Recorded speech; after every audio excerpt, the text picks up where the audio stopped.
तो आज हम पढ़ेंगे essential condition of the valid marriage. Valid marriage के लिए इसेंशियल कंडीशंस क्या क्या हैं।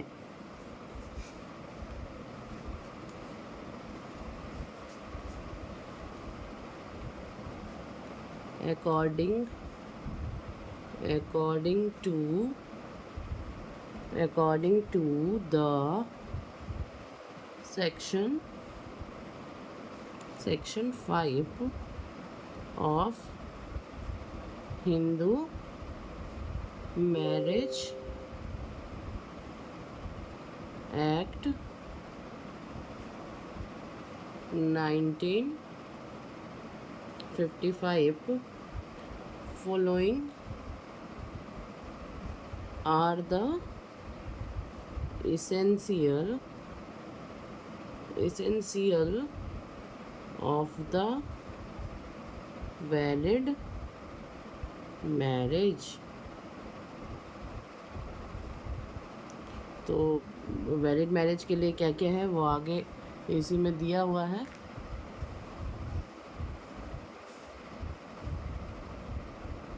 तो क्या क्या एलिमेंट है। पहला एलिमेंट है,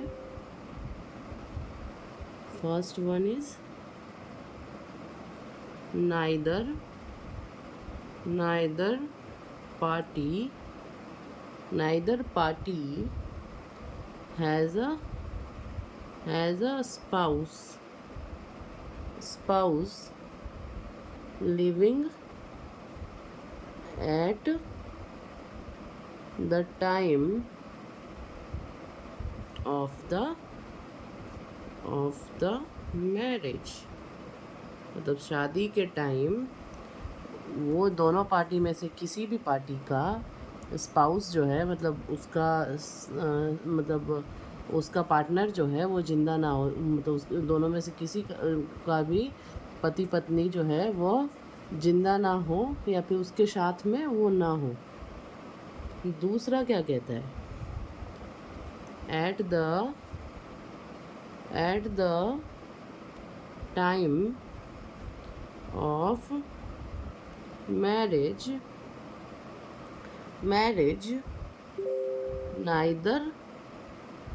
neither party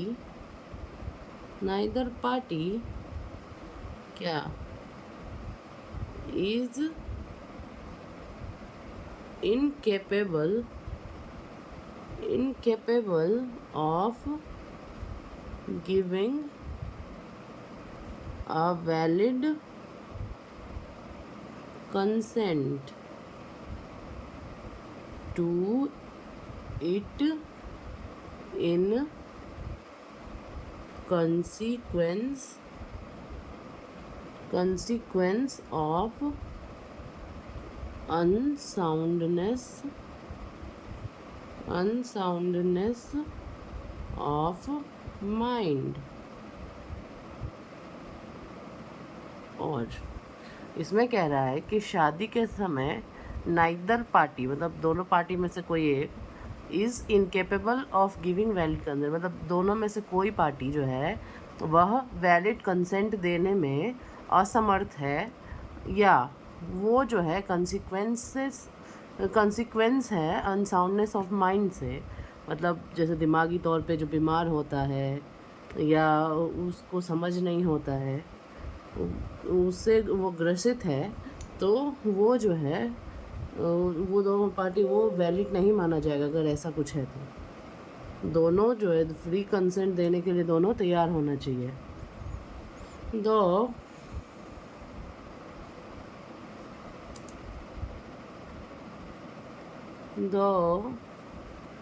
capable of giving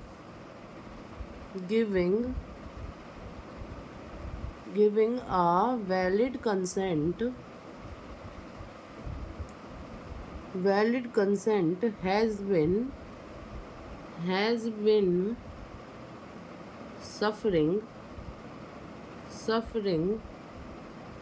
suffering from mental disorder of such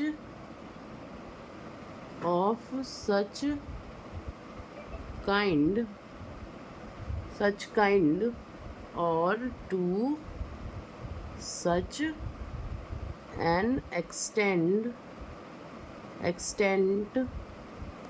as to be unfit for marriage and procreation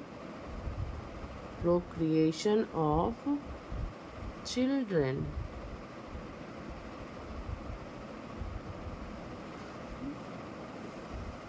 कह रहा है कि दोनों पार्टी में से कोई भी पार्टी अगर कैपेबल है वैलिड कंसेंट देने से के लिए, और वो जो है वो सफरिंग करता है, मेंटल डिसऑर्डर से सफरिंग कर रहा है,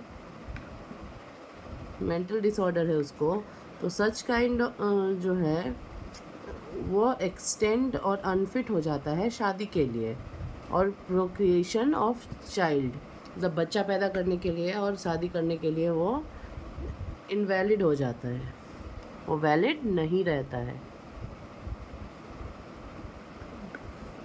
चौथा जो इसका है वो है हैज़ बिन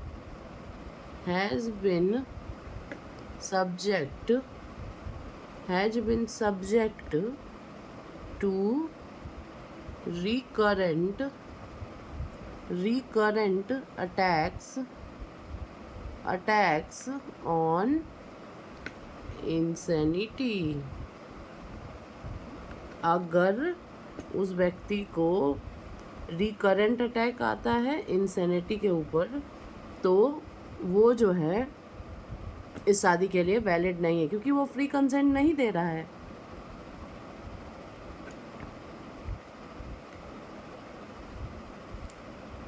फिर दूसरा क्या है,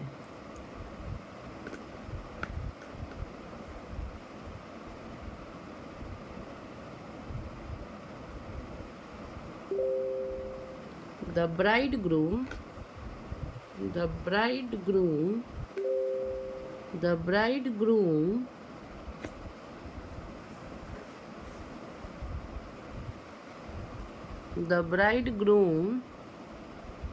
has completed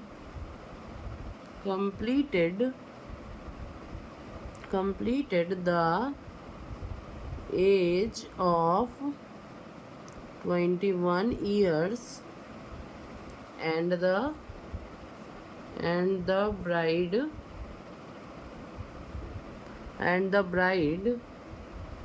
the age of 18 years at the time of the marriage। तब कहता है कि ब्राइड ग्रूम जो है, मतलब दूल्हा और दुल्हन जो है, दूल्हा जो है वो कंप्लीट करना चाहिए 21 साल और दुल्हन जो है वो कंप्लीट करनी चाहिए 18 साल। कब? शादी के वक्त। यानी कि दोनों माइनर नहीं होने चाहिए, मेजर होने चाहिए।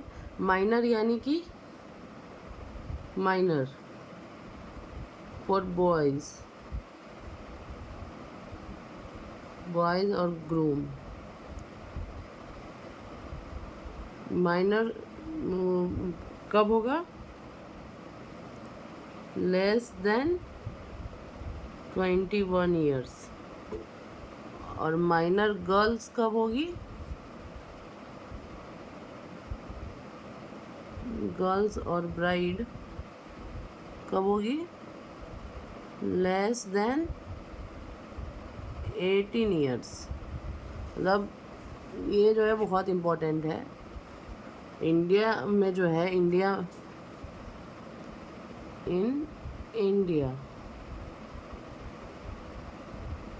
इंडिया माइनर बॉय जो है और ग्रूम जो है वो लेस देन 21 ईयर्स है, और माइनर गर्ल्स और ब्राइड जो है वह लेस देन 18 ईयर्स है फॉर मैरिज। और ऐसे जो है, ऐसे दोनों if they both are 18 years, then they have voting rights. Voting rights.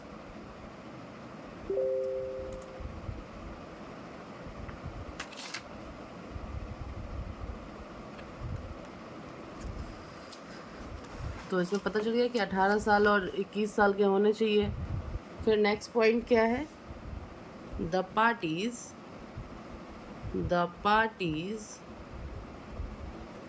parties are not within the degree or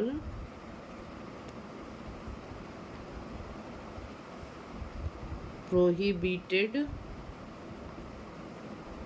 relationship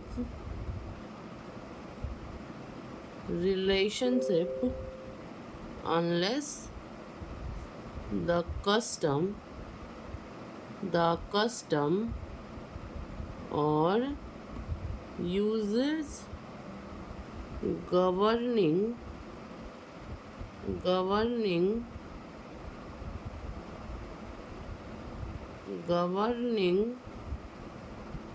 each of them permits of a marriage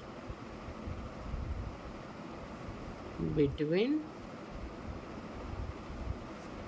the two।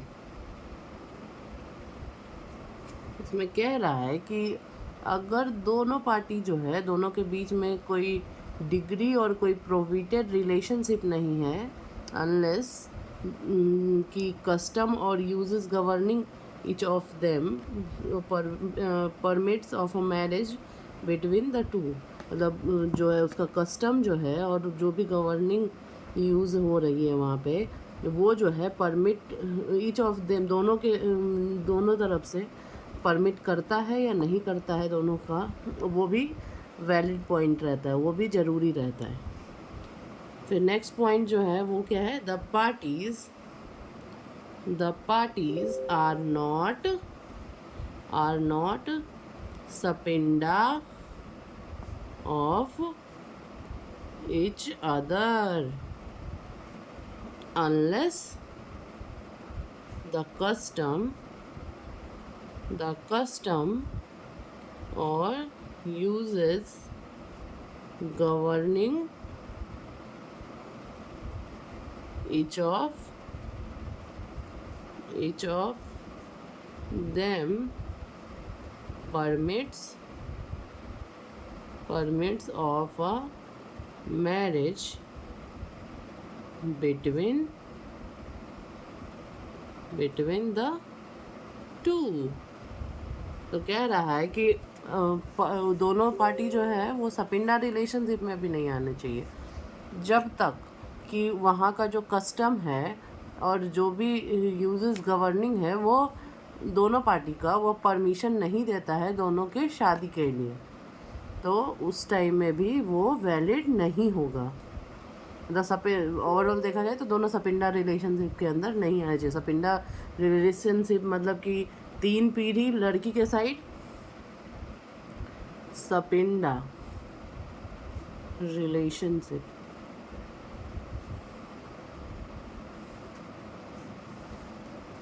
3 generation from. तो यहाँ पे जो सपिंडा relationship है, तो सपिंडा relationship कहते किसको है? वैसा ब्लड कनेक्शन किसके बीच? दोनों पीपल के बीच जो कि शादी करने के लिए वाद्य नहीं है उनके, और उनको स्टॉप किया जाता है। तो उसमें क्या देखा जाता है कि मेल के साइड से 5 जनरेशन, मतलब मेल जो है मेल के साइड से 5 जनरेशन ऊपर, यानी कि ये मान लो मेल है, यह मेल है, तो मेल जो है यहाँ आएगा मेल कि वो जीवित है अभी, मेल से ऊपर मेल के फादर, फादर के ऊपर ग्रैंडफादर, ग्रैंडफादर, ग्रैंडफादर के ऊपर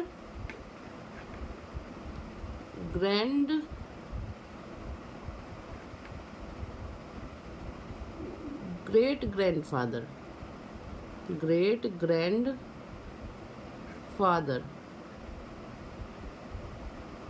और इसके ऊपर जो आएंगे वो ग्रेट